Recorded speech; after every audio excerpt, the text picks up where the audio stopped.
تو اس کو چینج نہیں ہونے دیتا پھر. حالانکہ سب کو پتا ہے کہ یہ یورپ میں چلے جاؤ, انگلینڈ میں چلے جاؤ, دنیا میں چلے جاؤ, وہاں ہر جگہ ایک کریکولم ہوتا ہے. تو یہاں 3 جب کریکولم چل رہے تھے تو کیونکہ وہ سسٹم میں جو صاحب اقتدار جو ایلیٹ تھی وہ فائدہ اٹھا رہی تھی, اس کے اندر کوئی انسینٹو چینج کرنے کا نہیں تھا.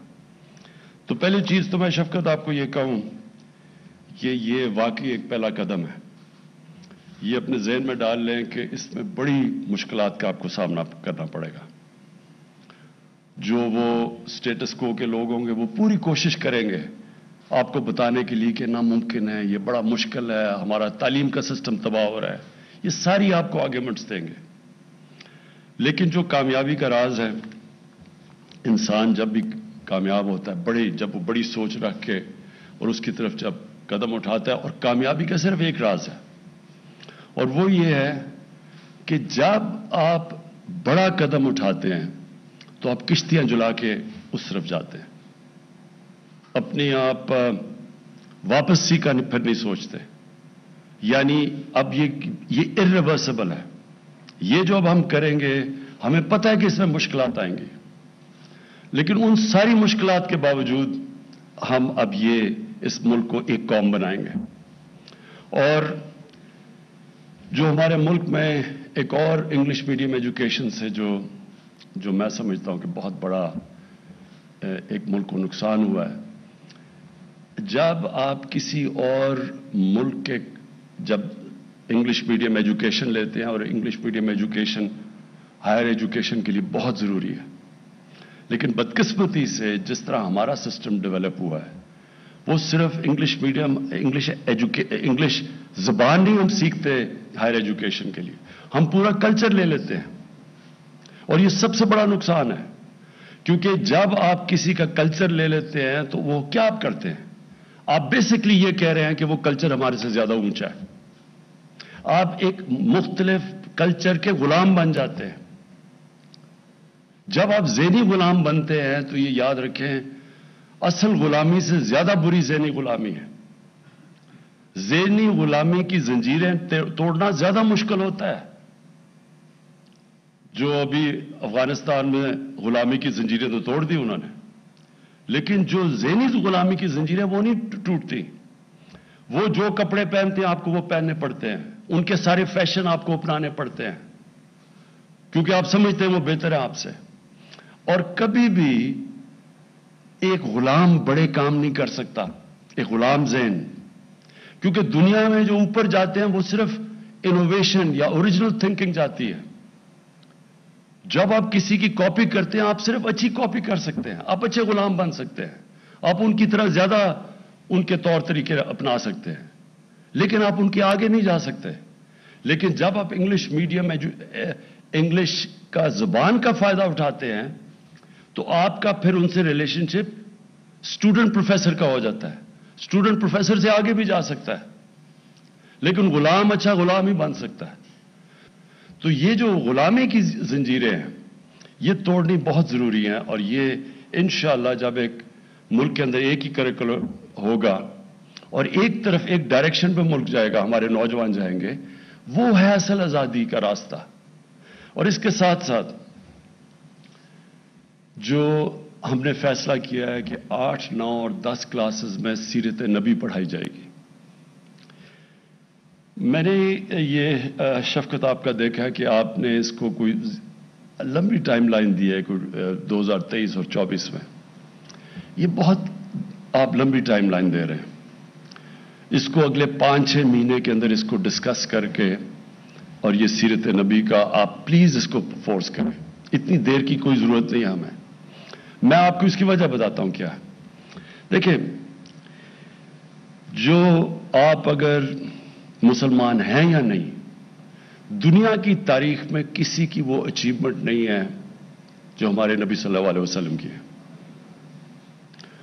کوئی بھی کسی طرح بھی آپ جج کریں گے تو کسی انسان نے وہ چیز اچیو نہیں کی جو انہوں نے کیا. وہ واحد اللہ کے نبی ہیں جن کی ساری زندگی تاریخ کا حصہ ہے. کس دن وہ پیدا ہوئے, کس دن اس دنیا سے گئے, کس دن انہوں نے ہجرت کی مدینہ میں, وہ سب کون سی جنگ بدر کون سی تاریخ میں تھی. تو یہ سارا تاریخ کا حصہ ہے. اور کیوں قرآن میں اللہ ہمیں حکم دیتا ہے کہ ان کی زندگی سے سیکھو؟ اللہ کو تو آپ کوئی فائدہ نہیں پہنچا سکتے. وہ ہماری بہتری کے لیے ہے. ہمارے جب بچے بل گیٹس کی کتاب پڑھتے ہیں یا سٹیو جابز کی کتاب پڑھتے ہیں اس لیے کہ وہ کامیاب انسان تھے تو ان کی زندگی سے سیکھتے ہیں. تو ان سے بڑا تو کامیاب انسان تھا ہی کبھی نہیں. اس لیے ہماری بہتری کے لیے اللہ نے حکم دیا کہ ان کی زندگی سے سیکھو. تو چاہے دیکھیں کوئی کسی میں ایمان آتا ہے یا نہیں آتا یہ تو اللہ کا کرم ہے خاص کسی پہ, وہ تو انسان کے ہاتھ میں نہیں ہے.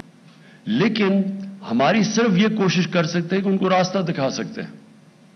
اور اس راستے کے لیے بہت ضروری ہے کہ ہمارے بچوں کو ایک بڑا جو کریکولم ڈیولپ کیا گیا اس کے اوپر ڈیبیٹ کر کے اس کو بہتر کر کے لیکن جلدی لے کے آئیں. اور میں وجہ اس کی دو وجہ بتاتا ہوں.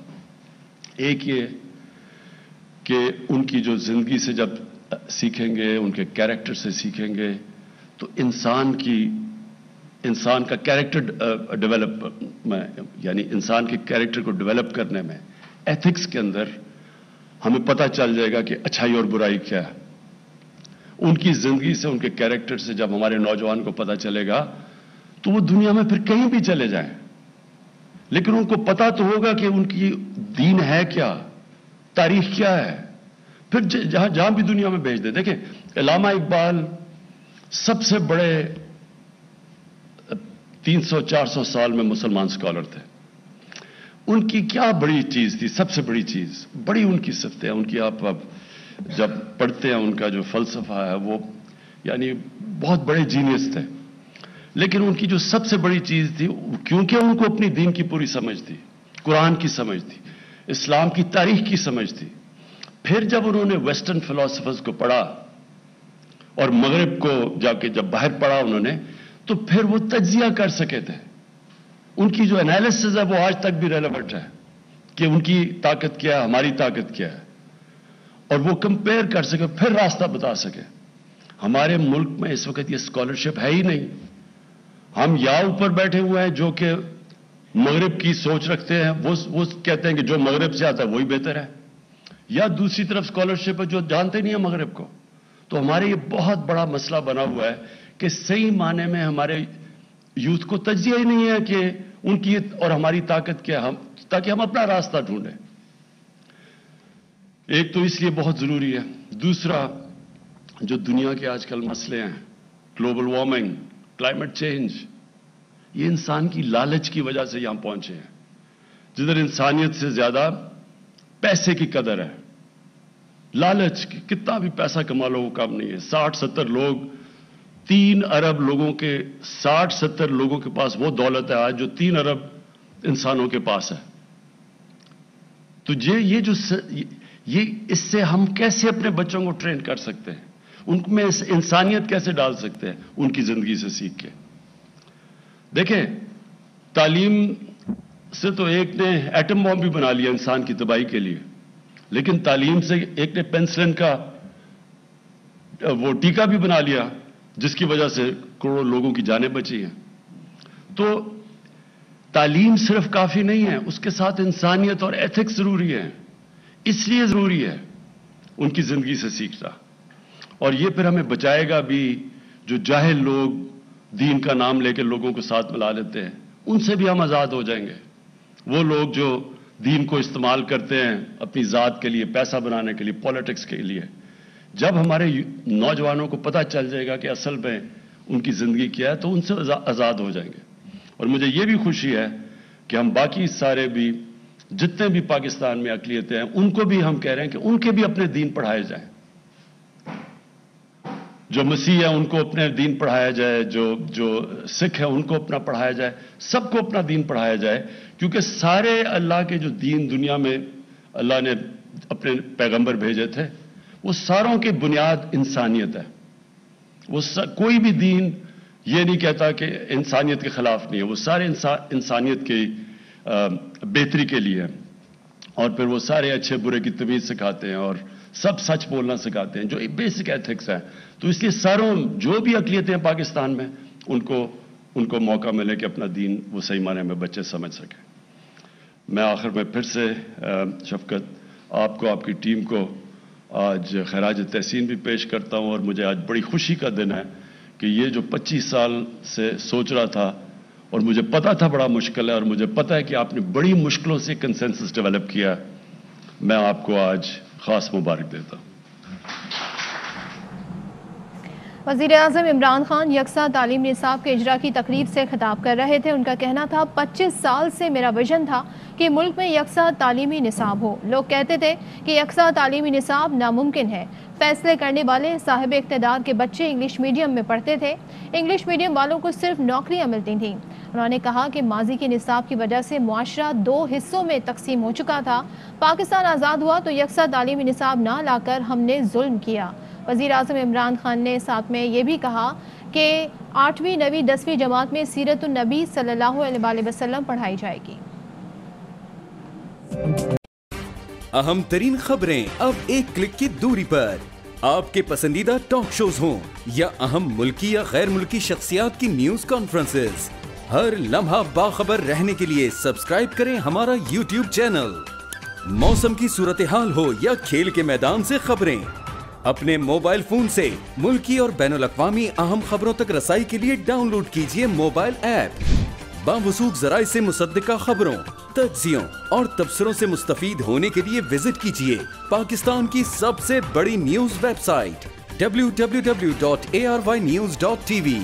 ان سب کے علاوہ پاکستان کا سب سے بڑا فیس بک پیج ہو، سب سے بڑا نیوز انسٹاگرام اکاؤنٹ یا پھر ٹویٹر، ARY نیوز پہنچا رہا ہے خبریں سب سے پہلے آپ تک، تاکہ آپ رہیں ہر لمحہ باخبر.